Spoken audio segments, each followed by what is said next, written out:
2015 kicked off with a record-setting ice storm here across the Permian Basin. Hundreds of motorists were involved in accidents due to road conditions, and many lost power due to the ice accumulation on both tree branches and power lines. We saw ice accumulations of anywhere from 1/4 of an inch to nearly 2 inches of ice across mainly the Permian Basin and southeast New Mexico, a little bit into the Trans-Pecos area as well. When we start seeing amounts of about 1/4 of an inch to 1/2 an inch, that's when the roads get really bad, and we start even seeing those power lines and the light coming down too. We urge drivers, if there's any kind of risk of any kind of freezing drizzle, freezing rain, freezing mist even, just to slow down, take it easy, and really drive with a lot of caution. With the strongest El Nino on record occurring this year, the conditions this winter are primed for an increased chance of snow and ice.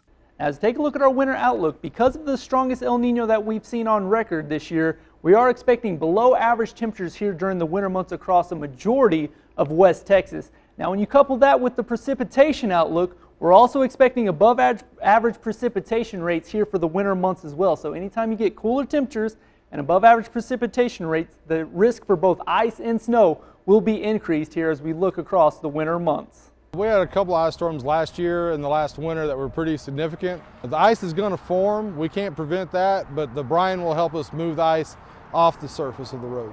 There's two things we know about winter. One is ice is going to form, and two, if you think you can drive safely on ice, you're fooling yourself. One accident is too many, and what we try to do here at TxDOT is we'll be putting brine on I-10 and I-20 before the storms hit. It's a constant evolution.